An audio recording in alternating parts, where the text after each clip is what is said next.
ಅಸಹಜ ಲೈಂಗಿಕ ದೌರ್ಜನ್ಯ ಆರೋಪ ಕೇಸ್ನಲ್ಲಿ ಸೂರಜ್ ಬಂಧನ, ಸೂರಜ್ ರೇವಣ್ಣ ಮೊಬೈಲ್ ಸೀಸ್, ಅಡಗಿದ್ಯಾ ಬ್ಲಾಕ್ಮೇಲ್ ಸಾಕ್ಷ್ಯ, ಕಾನೂನಿನ ಚಕ್ರಸುಳಿಯಲ್ಲಿ ಸಿಲುಕಿದ ರೇವಣ್ಣ ಕುಟುಂಬ, ಇದೆಲ್ಲವನ್ನ ನೋಡೋಣ ಸೂರಜ್ ಬಂಧನ ನ್ಯೂಸ್ ಎಕ್ಸ್‌ಪ್ರೆಸ್‌ನಲ್ಲಿ. ಅಸಹಜ ಲೈಂಗಿಕ ದೌರ್ಜನ್ಯ ಪ್ರಕರಣದಲ್ಲಿ ಎಂಎಲ್ಸಿ ಸೂರಜ್ ರೇವಣ್ಣ ಅರೆಸ್ಟ್ ಆಗಿದ್ದಾರೆ. ಹಾಸನದ ಸೆಂಟ್ ಠಾಣೆ ಪೊಲೀಸರಿಂದ ಎಂಎಲ್ಸಿ ಸೂರಜ್ ಬಂಧನವಾಗಿದೆ. ಸೂರಜ್ ವಿರುದ್ಧ ಜಾಮೀನು ರಹಿತ ಸೆಕ್ಷನ್ಗಳಡಿ ಪ್ರಕರಣವನ್ನ ದಾಖಲಿಸಲಾಗಿದೆ. ಸೆಕ್ಷನ್ 377 ಬಲವಂತವಾಗಿ ಅಸಹಜ ಲೈಂಗಿಕ ಕ್ರಿಯೆ, ಐಪಿಸಿ ಸೆಕ್ಷನ್ 342 ಅಕ್ರಮವಾಗಿ ಬಂಧನದಲ್ಲಿಟ್ಟು ಅತ್ಯಾಚಾರ ಹಾಗೂ ಸೆಕ್ಷನ್ 506 ಜೀವ ಬೆದರಿಕೆ ಹಾಕಿರೋ ಬಗ್ಗೆ ದೂರು ದಾಖಲಾಗಿದೆ.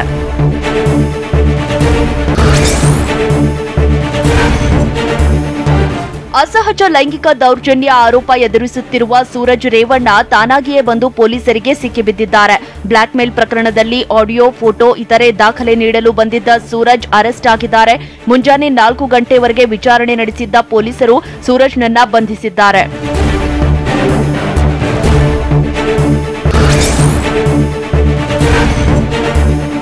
ಹಾಸನದ ಸೆನ್ ಪೊಲೀಸ್ ಠಾಣೆಯಲ್ಲಿ ಎಂಎಲ್ಸಿ ಸೂರಜ್ಗೆ ಪೊಲೀಸರು ಪ್ರಶ್ನೆಗಳ ಮೇಲೆ ಪ್ರಶ್ನೆ ಕೇಳಿದ್ದಾರೆ.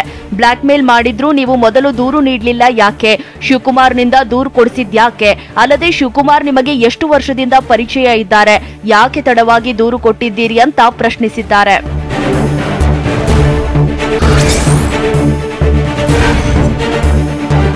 ಎಂಎಲ್ಸಿ ಸೂರಜ್ ರೇವಣ್ಣಗೆ ಪೊಲೀಸರು ಪ್ರಶ್ನೆ ಮೇಲೆ ಪ್ರಶ್ನೆ ಕೇಳ್ತಿದ್ದಾರೆ. ಸಂತ್ರಸ್ತನಿಗೆ ಮೊದಲು ಮೆಸೇಜ್ ಯಾವ ಕಾರಣಕ್ಕೆ ಮಾಡಿದ್ರಿ ಅಂತ ಕಾರಣ ಕೇಳಿದ್ದಾರೆ. ಈ ವೇಳೆ ಉತ್ತರಿಸಲು ಸೂರಜ್ ರೇವಣ್ಣ ತಡಬಡಾಯಿಸಿದ್ದಾರೆ. ನಾನು ಯಾವುದೇ ರೀತಿಯ ಲೈಂಗಿಕ ದೌರ್ಜನ್ಯ ನಡೆಸಿಲ್ಲ, ಆದರೆ ನನಗೆ ಬ್ಲಾಕ್ಮೇಲ್ ಮಾಡಿದ್ದಾರೆ ಅಂತ ಹೇಳಿದ್ದಾರೆ.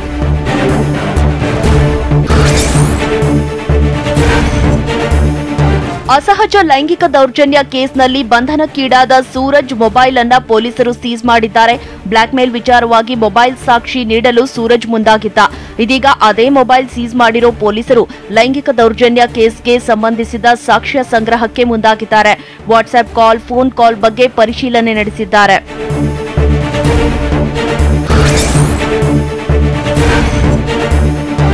ಲೈಂಗಿಕ ದೌರ್ಜನ್ಯಕ್ಕೆ ಒಳಗಾದ ಸಂತ್ರಸ್ತನ ವೈದ್ಯಕೀಯ ಪರೀಕ್ಷೆ ನಡೆಯಿತು. ಬೌರಿಂಗ್ ಆಸ್ಪತ್ರೆಯ ಅಟಲ್ ಬಿಹಾರಿ ವಾಜಪೇಯಿ ವೈದ್ಯಕೀಯ ಕಾಲೇಜಿನಲ್ಲಿ ಮೆಡಿಕಲ್ ಟೆಸ್ಟ್ ಮಾಡಲಾಯಿತು.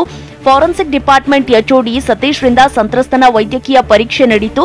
ಐಪಿಸಿ ಸೆಕ್ಷನ್ 377 ಪ್ರಕರಣಕ್ಕೆ ಸಂಬಂಧಿಸಿದ ವೈದ್ಯಕೀಯ ಪರೀಕ್ಷೆ ನಡೆಯಿತು. ಒಟ್ಟು 15 ರೀತಿಯ ಟೆಸ್ಟ್ ಮಾಡಲಾಯಿತು.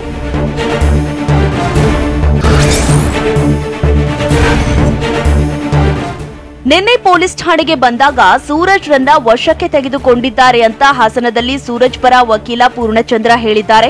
ಕೇಸ್ ಬಗ್ಗೆ ತನಿಖಾಧಿಕಾರಿ ಭೇಟಿ ಮಾಡಿ ಮಾಹಿತಿ ಪಡೆದಿದ್ದೇವೆ. ಕಾನೂನಿಗೆ ಗೌರವ ಕೊಟ್ಟು ಪೊಲೀಸ್ ಠಾಣೆಗೆ ಅವರೇ ಬಂದಿದ್ದಾರೆ. ಎಲ್ಲರೂ ಚರ್ಚಿಸಿ ಮುಂದಿನ ಕಾನೂನು ಹೋರಾಟವನ್ನ ಮಾಡುತ್ತೇವೆ ಅಂತ ಹೇಳಿದ್ದಾರೆ. ಇವತ್ತು ಸೂರಜ್ ರೇವಣ್ಣ ಅವರು ಬಂಧಿಸಿದೀವಿ ಅನ್ನೋ ವಿಚಾರ ಬಂದಾಗ ಕಾನೂನಿನ ದೃಷ್ಟಿಯಿಂದ ನಾವು ಏನೇನು ಯಾವ ರೀತಿ ಮಾಹಿತಿ ಪಡ್ಕೋಬೇಕಾಗಿತ್ತು ತನಿಖಾಧಿಕಾರಿಯಿಂದ ಪಡ್ಕೊಂಡಿದ್ದೀವಿ. ಸಂತ್ರಸ್ತನ ವಿರುದ್ಧ ದೂರು ನೀಡಿದ್ದ ಶಿವಕುಮಾರ್ ನಾಪತ್ತೆಯಾಗಿದ್ದಾನೆ. ಹೊಳೆನರಸೀಪುರ ಟೌನ್ ಪೊಲೀಸ್ ಠಾಣೆಗೆ ಶಿವಕುಮಾರ್ ದೂರು ನೀಡಿದ್ದ. ಇದೀಗ ಶಿವಕುಮಾರ್ ದಿಢೀರ್ ನಾಪತ್ತೆಯಾಗಿದ್ದು ಹತ್ತಾರು ಅನುಮಾನಕ್ಕೆ ಕಾರಣವಾಗಿದೆ. ಮೊಬೈಲ್ ಸ್ವಿಚ್ ಆಫ್ ಆಗಿದ್ದು ಸೂರಜ್ ರೇವಣ್ಣ ಜೊತೆಗಿದ್ದೇ ಪಿತೂರಿ ನಡೆಸಿದ್ದ ಶಿವಕುಮಾರ್ ಅನ್ನೋ ಅನುಮಾನ ಮೂಡಿದೆ.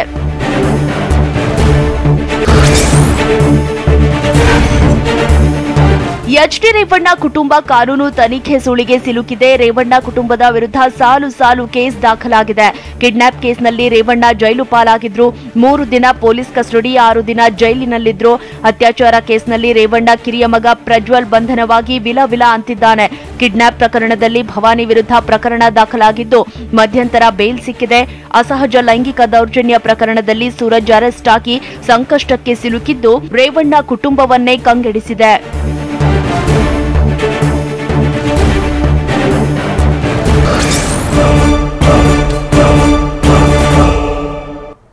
ನಮ್ಮ ಕುಟುಂಬದ ವಿರುದ್ಧ ಷಡ್ಯಂತ್ರ ಎಂದು ಗುಡುಗಿದ ಎಚ್ಡಿ ರೇವಣ್ಣ.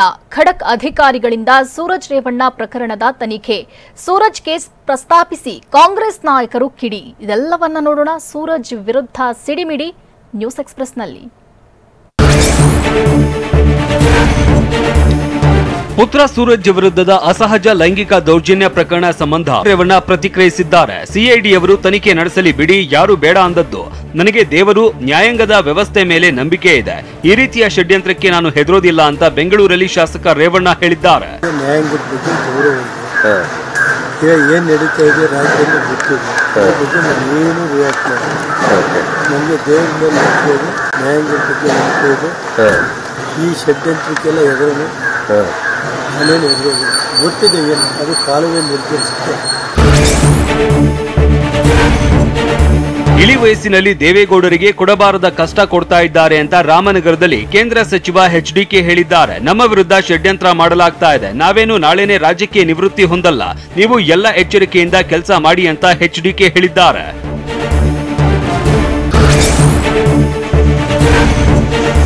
ಸೂರಜ್ ರೇವಣ್ಣ ಕೇಸ್ ಬಗ್ಗೆ ಪ್ರತಿಕ್ರಿಯೆ ಕೊಡೋದಕ್ಕೆ ಕೇಂದ್ರ ಸಚಿವ ಎಚ್ಡಿ ಕುಮಾರಸ್ವಾಮಿ ನಕಾರ ತೋರಿದ್ದಾರೆ. ನನಗೆ ಯಾಕೆ ಪ್ರಶ್ನೆಯನ್ನ ಪದೇ ಪದೇ ಕೇಳ್ತೀರಾ? ಈ ಬಗ್ಗೆ ನಾನು ಪ್ರತಿಕ್ರಿಯಿಸುವ ಅವಶ್ಯಕತೆ ಇಲ್ಲ. ಕಾನೂನು ಪ್ರಕಾರ ಏನಾಗುತ್ತೋ ಅದರಂತೆ ಕ್ರಮ ಅಂತ ಎಚ್ಡಿಕೆ ಹೇಳಿದ್ದಾರೆ.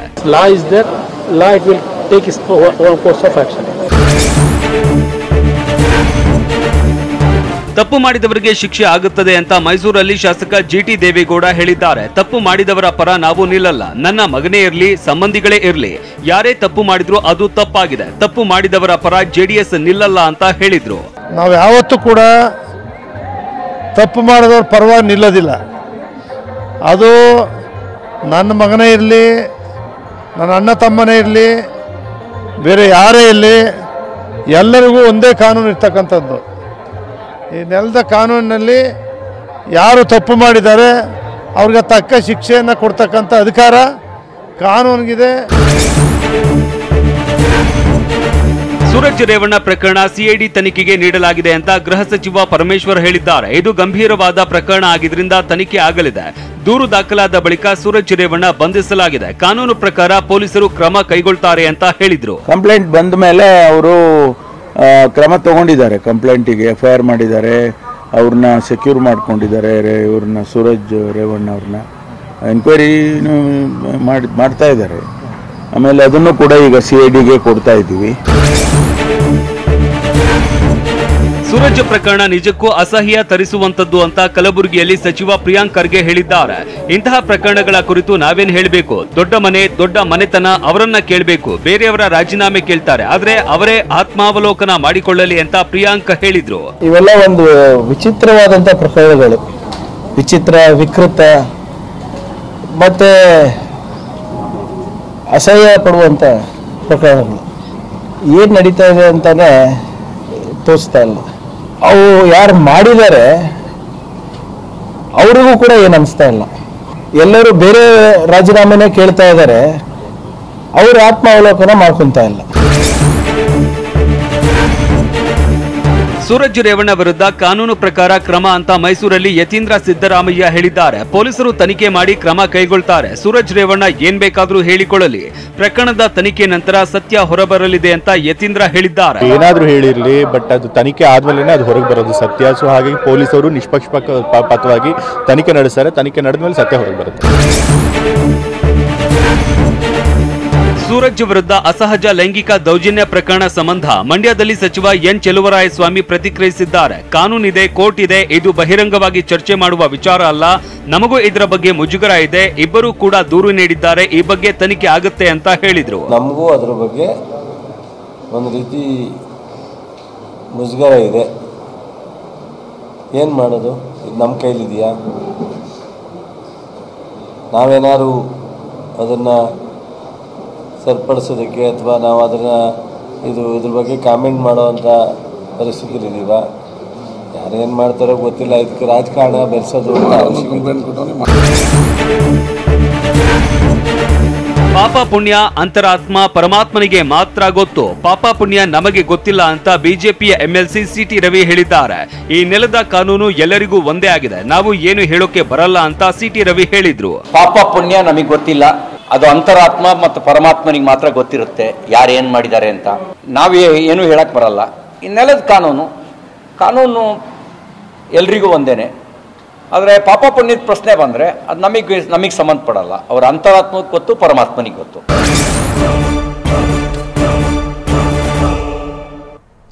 ರೇಣುಕಾಸ್ವಾಮಿ ಕೊಲೆ ಕೇಸ್ನಲ್ಲಿ ಕಂಬಿ ಎಣಿಸ್ತಿರೋ ದರ್ಶನ್ ಪೇಚಾಟ, ಮಾಡಿರೋ ಪಾಪದ ಕೆಲಸಕ್ಕೆ ಪವಿತ್ರ ಪಶ್ಚಾತ್ತಾಪ, ಕಣ್ಣೀರು. ರೇಣುಕಾಸ್ವಾಮಿ ಕೊಲೆ ಕೇಸ್ ಮುಚ್ಚಿ ಹಾಕಲು ಕೆಡಿ ಗ್ಯಾಂಗ್ನ ಖತರ್ನಾಕ್ ಸಂಚು ಬಟಾ ಬಯಲಾಗಿದೆ. ಇದೆಲ್ಲವನ್ನ ನೋಡೋಣ ಕಂಗೆಟ್ಟ ಕಾಟೇರ ನ್ಯೂಸ್ ಎಕ್ಸ್‌ಪ್ರೆಸ್‌ನಲ್ಲಿ. ರೇಣುಕಾ ಹತ್ಯೆ ಕೇಸ್ನಲ್ಲಿ ಜೈಲು ಪಾಲಾಗಿರೋ ದರ್ಶನ್ ಸಾಮಾನ್ಯ ಕೈದಿಗಳಂತೆ ಊಟ ತಿಂಡಿ ಸೇವಿಸುತ್ತಿದ್ದಾರೆ. ಮಧ್ಯಾಹ್ನದ ಊಟಕ್ಕೆ ಚಪಾತಿ, ಅನ್ನ, ಸಾಂಬಾರ್ ಮತ್ತು ಮಜ್ಜಿಗೆ ನೀಡಲಾಗಿದೆ. ಜೈಲು ಸಿಬ್ಬಂದಿ ನೀಡಿದ ಜೈಲೂಟ ಸೇವಿಸಿದ ದರ್ಶನ್ ಮಂಕಾಗಿ ಕುಳಿತಿದ್ದು ಸಹ ಕೈದಿಗಳ ಜೊತೆಗೂ ಅಷ್ಟಾಗಿ ಬೆರೆಯುತ್ತಿಲ್ಲ. ಊಟದ ಬಳಿಕ ಜೈಲಿನ ಕೊಠಡಿಯಲ್ಲಿ ದರ್ಶನ್ ಯೋಚಿಸುತ್ತಾ ಕುಳಿತಿದ್ದ ಮಾಹಿತಿ ಲಭ್ಯವಾಗಿದೆ.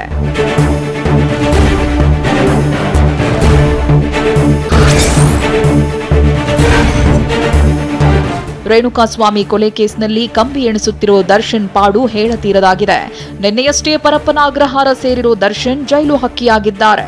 ಜೈಲು ಪಾಲಾದ ದರ್ಶನ್ ಪವಿತ್ರ ಭೇಟಿಗೆ ವಿಸಿಟರ್ಸ್ಗೆ ಅವಕಾಶ ಇಲ್ಲ. ಯಾಕಂದ್ರೆ ಇವತ್ತು ಭಾನುವಾರ ರಜಾ ದಿನ ಆಗಿದ್ರಿಂದ ಯಾರಿಗೂ ಪರ್ಮಿಷನ್ ನೀಡಿಲ್ಲ. ಕೇವಲ ಜಾಮೀನಿನ ಮೇಲೆ ಬಿಡುಗಡೆಯಾಗೋ ವಿಚಾರಣಾಧೀನ ಕೈದಿಗಳ ಬಿಡುಗಡೆ ಮಾಡಲಾಗ್ತಿದೆ.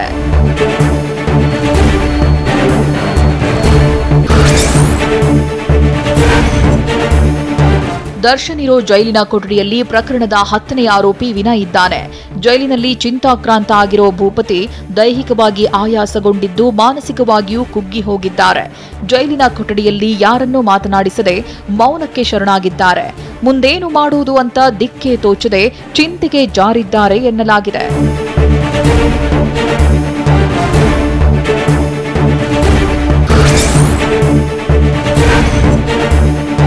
ದರ್ಶನ್ ಮತ್ತು ಸಹಚರರ ಭದ್ರತೆ ದೃಷ್ಟಿಯಿಂದ ಎಲ್ಲಾ ಕೈದಿಗಳನ್ನ ಪೊಲೀಸರು ವಿಶೇಷ ಬ್ಯಾರಕ್ನಲ್ಲಿ ಇರಿಸಿದ್ದಾರೆ.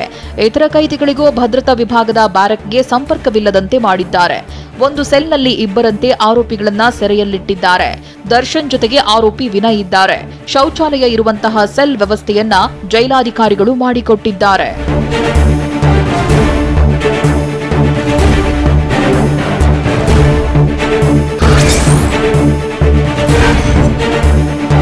ರೇಣುಕಾಸ್ವಾಮಿ ಹತ್ಯೆಗೈದು ಜೈಲಿನಲ್ಲಿರೋ ಪವಿತ್ರ ಗೌಡ ಕಣ್ಣೀರು ಹಾಕಿದ್ದಾಳೆ. ನನ್ನಿಂದಲೇ ದರ್ಶನ್ಗೆ ಈ ಗತಿ ಬಂತು ಅಂತ ಡಿ ಬ್ಯಾರಕ್ನಲ್ಲಿ ದುಃಖಿಸಿದ್ದಾರಂತೆ. ಸರಿಯಾಗಿ ಊಟ ನಿದ್ರೆ ಮಾಡದೆ ಮಾನಸಿಕವಾಗಿ ಕುಗ್ಗಿ ಹೋಗಿದ್ದಾರೆ ಎನ್ನಲಾಗಿದೆ.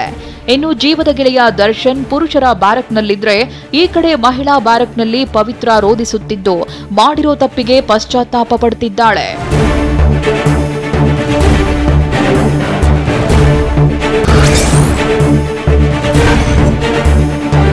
ರೇಣುಕಾಸ್ವಾಮಿ ಕೇಸ್ನ ಬೆನ್ನು ಬಿದ್ದಿರೋ ಪೊಲೀಸರು ಕೊಲೆ ಆರೋಪಿಗಳ ಜನ್ಮ ಜಾಲಾಡುತ್ತಿದ್ದಾರೆ. ಮಹತ್ವದ ಸಾಕ್ಷಿಗಳಿಗಾಗಿ ಆರೋಪಿಗಳ ಹೆಸರಿನಲ್ಲಿ ಹೊಸ ಸಿಮ್ ಕಾರ್ಡ್ ಖರೀದಿ ಮಾಡೋದಕ್ಕೆ ಮುಂದಾಗಿದ್ದಾರೆ. ಸಿಮ್ ಖರೀದಿ ಮಾಡೋ ಬಗ್ಗೆ ಈಗಾಗಲೇ ನ್ಯಾಯಾಲಯದಿಂದ ಅನುಮತಿಯನ್ನು ಪಡೆದಿದ್ದಾರೆ. ಸರ್ವಿಸ್ ಪ್ರೊವೈಡರ್ ಮೂಲಕ ಸಿಮ್ಗಳನ್ನ ಆಕ್ಟಿವ್ ಮಾಡ್ತಾರೆ. ಇದರಿಂದ ಮೊಬೈಲ್ ಡೇಟಾ ಮತ್ತು ಆರೋಪಿಗಳ ಫೋನ್ ಕಾಲ್ ಮಾಹಿತಿ ರಿಟ್ರೀವ್ ಮಾಡಲಾಗುತ್ತೆ.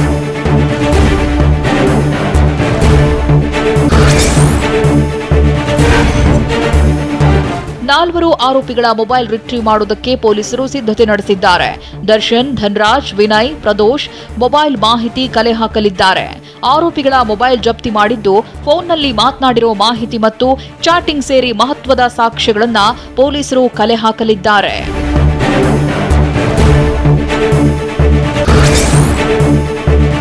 ಬಳ್ಳಾರಿಯ ದೇವದಾರಿ ಬೆಟ್ಟದಲ್ಲಿ ಗಣಿಗಾರಿಕೆಗೆ ಕೇಂದ್ರದ ಅನುಮತಿ, ಭೂಮಿ ಅಗೆಯಲು ರಾಜ್ಯ ಸರ್ಕಾರ ಅನುಮತಿ ನಿರಾಕರಿಸುತ್ತಿರುವುದು ಯಾಕೆ?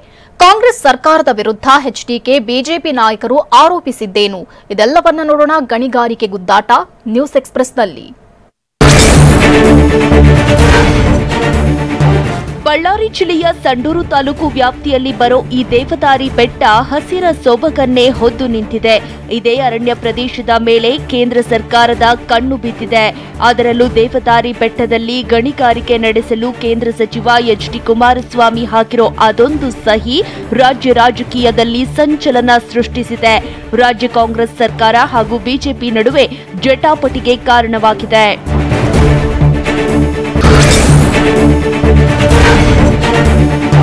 ಕೇಂದ್ರ ಕೇಂದ್ರದಲ್ಲಿ ಕೈಗಾರಿಕೆ ಮತ್ತು ಉಕ್ಕು ಖಾತೆ ಇಲಾಖೆ ಹೊಣೆ ಹೊತ್ತಿದ್ದಂತೆ ಎಚ್.ಡಿ. ಕುಮಾರಸ್ವಾಮಿ ದೇವದಾರಿ ಕಬ್ಬಿಣದ ಅದಿರಿಗೆ ಕೈ ಹಾಕಿದ್ದಾರೆ. ಸಂಡೂರಿನ ದೇವದಾರಿ ಬೆಟ್ಟದಲ್ಲಿ ಅದಿರು ತೆಗೆಯಲು ಕುದುರೆಮುಖ ಕಬ್ಬಿಣದ ಅದಿರು ಕಂಪನಿಗೆ ಒಪ್ಪಿಗೆ ನೀಡಿದ್ದಾರೆ. ಇದು ರಾಜ್ಯ ರಾಜಕೀಯದಲ್ಲಿ ಬೆಂಕಿ ಹೊತ್ತಿಕೊಳ್ಳುವಂತೆ ಮಾಡಿದೆ. ಎಚ್ಡಿಕೆಯ ನಿರ್ಧಾರಕ್ಕೆ ಪರಿಸರವಾದಿಗಳು ಕಿಡಿಕಾರಿದ್ರೆ ರಾಜ್ಯ ಸರ್ಕಾರ ಕೂಡ ಗುತ್ತಿಗೆ ಪತ್ರಕ್ಕೆ ಒಪ್ಪಿಗೆ ನೀಡದಿರಲು ಸಜ್ಜಾಗಿದೆ.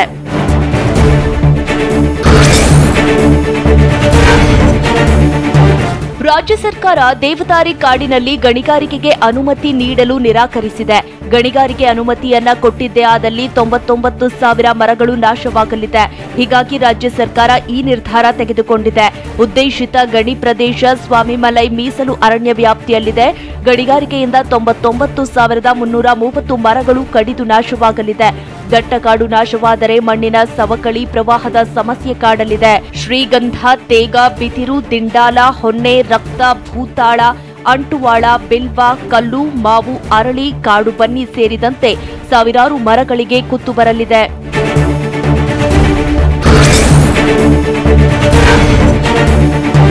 ಗಣಿಗಾರಿಕೆ ಮಾಡಲು ಹೊರಟ ಕಂಪನಿ ವಿರುದ್ಧ ಹಲವು ಲೋಪ ಎಸಗಿದ ಆರೋಪಗಳಿವೆ. ಕುದುರೆಮುಖ ಕಬ್ಬಿಣ ಅದಿರು ಸಂಸ್ಥೆ ಅಕ್ರಮ ಹಾಗೂ ಅಂದಿನ ಸರ್ಕಾರಿ ಅಧಿಕಾರಿಗಳ ವಿಳಂಬ ನೀತಿ ಬಗ್ಗೆ ಸಾರ್ವಜನಿಕ ಲೆಕ್ಕಪತ್ರ ಸಮಿತಿ ಆಕ್ಷೇಪ ವ್ಯಕ್ತಪಡಿಸಿತ್ತು.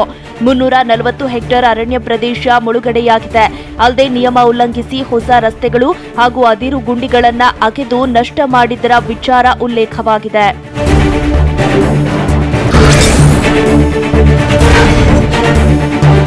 ಜಮೀನು ಹಸ್ತಾಂತರ ತಡೆ ಹಿಡಿಯುವಂತೆ ಸೂಚಿಸಿದ್ದೇವೆ ಅಂತ ಟಿವಿ9ಗೆ ಅರಣ್ಯ ಸಚಿವ ಈಶ್ವರ್ ಖಂಡ್ರೆ ಹೇಳಿಕೆ ನೀಡಿದ್ರು. 2018ರಂದು ರಾಜ್ಯ ಸರ್ಕಾರಕ್ಕೆ ಅರ್ಜಿ ಸಲ್ಲಿಸಿದ್ದರು. ಅರ್ಜಿಗೆ ಕೆಳ ಹಂತದಲ್ಲಿ ಶಿಫಾರಸನ್ನ ಮಾಡಿರಲಿಲ್ಲ. ಈ ಹಿಂದೆ ಕುದುರೆಮುಖ ಕಬ್ಬಿಣ ಅದಿರು ಸಂಸ್ಥೆ ಗಣಿಗಾರಿಕೆ ಸಂದರ್ಭದಲ್ಲಿ ಅರಣ್ಯ ಸಂರಕ್ಷಣೆ ಕಾಯ್ದೆ ಉಲ್ಲಂಘನೆ ಮಾಡಿದ್ದಾರೆ ಅಂತ ಈಶ್ವರ್ ಖಂಡ್ರೆ ಹೇಳಿದ್ದಾರೆ.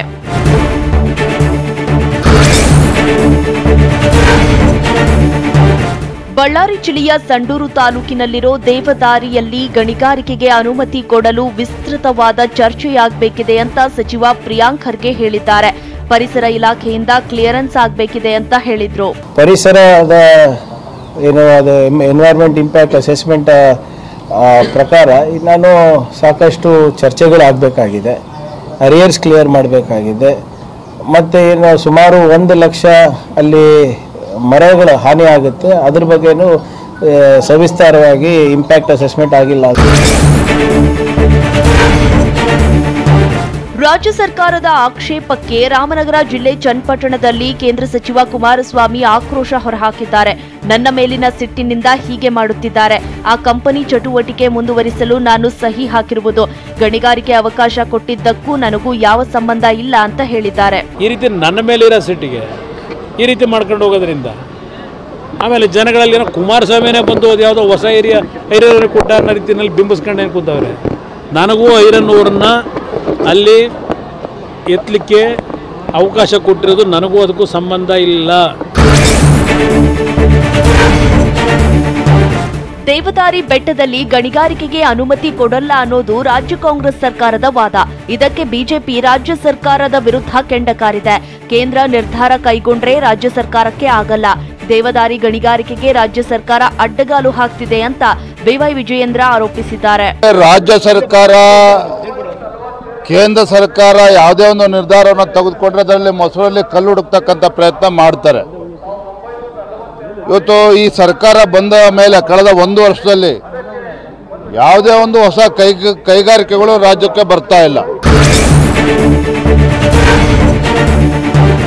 ದೇವದಾರಿ ಗಣಿಗಾರಿಕೆ ವಿಚಾರ ನನಗೆ ಅರ್ಥ ಆಗುತ್ತಿಲ್ಲ. ಕಾಂಗ್ರೆಸ್ ಕಿಕ್ ಬ್ಯಾಕ್ ಪಡೆಯಲು ಯೋಚಿಸುತ್ತಿರಬಹುದು ಅಂತ ಬೆಂಗಳೂರಲ್ಲಿ ಬಿಜೆಪಿ ಎಂಎಲ್ಸಿ ಸಿಟಿ ರವಿ ಆರೋಪಿಸಿದ್ರು. ಸರ್ಕಾರಿ ಸಂಸ್ಥೆ ಕಿಕ್ ಬ್ಯಾಕ್ ಕೊಡಲ್ಲ ಅಂತ ಅವರಿಗೆ ಗೊತ್ತಿಲ್ಲ. ಕಾಂಗ್ರೆಸ್ನವರ ಬಾಲಿಶ ಹೇಳಿಕೆ ಗಮನಿಸಿದೆ ಅಂತ ಕಿಡಿಕಾರಿದ್ದಾರೆ. ನನಗೆ ಅರ್ಥ ಆಗ್ತಿಲ್ಲ. ಅವರು ಸಹಿ ಹಾಕಿದ್ದು ಸರ್ಕಾರಿ ಸಂಸ್ಥೆ, ಕುದುರೆಮುಖ ಕಂಪನಿ, ಅದು ಖಾಸಗಿ ಅಲ್ಲ. ಅವ್ರು ಕಿಕ್ ಬ್ಯಾಕ್ ಕೊಡಲ್ಲ. ಈ ಸರ್ಕಾರಿ ಸಂಸ್ಥೆಯಲ್ಲಿ ಕಿಕ್ ಬ್ಯಾಕ್ ಕೊಡುತ್ತೆ. ಕಾಂಗ್ರೆಸ್ಸಿಗರು ಏನು ಇದರಲ್ಲಿ ಕಿಕ್ ಬ್ಯಾಕ್ ಬರ್ತಿಲ್ಲ ಅಂತ ತಡೆ ಹಾಕಿದಾರೋ ಏನು ನಂಗೆ ಅರ್ಥ ಆಗ್ತಿಲ್ಲ.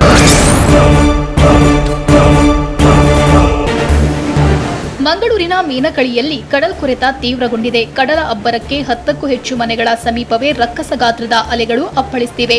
ಕಡಲ್ಕೊರೆತದಿಂದ ರಕ್ಷಣೆಗಾಗಿ ಸಮುದ್ರ ತೀರದುದ್ದಕ್ಕೂ ಬೃಹತ್ ಸ್ಯಾಂಡ್ ಬ್ಯಾಗ್ಗಳ ಜೋಡಣೆ ಕಾರ್ಯ ಮುಂದುವರೆದಿದೆ. ಕಡಲ್ಕೊರೆತ ಸಮಸ್ಯೆಗೆ ಶಾಶ್ವತ ಕಾಮಗಾರಿ ನಡೆಸುವಂತೆ ಸ್ಥಳೀಯರು ಟಿವಿ9 ಜೊತೆ ಅಳಲು ತೋಡ್ಕೊಂಡಿದ್ದಾರೆ. ಇದು ಮರಳು ತಾತ್ಕಾಲಿಕವಾಗಿ ಮಾಡ್ತಿದೆ ಅಷ್ಟೇ. ಇದು ತಾತ್ಕಾಲಿಕವಾಗಿ ಮರಳು ಒಂದು ಗುಣಿಚೀಲ ಹಾಕಿಬಿಟ್ಟು ಈ ಥರ ಮಾಡ್ತಾರೆ. ಅದು ಯಾವುದಕ್ಕೂ ಶಾಶ್ವತ ಅಲ್ಲ.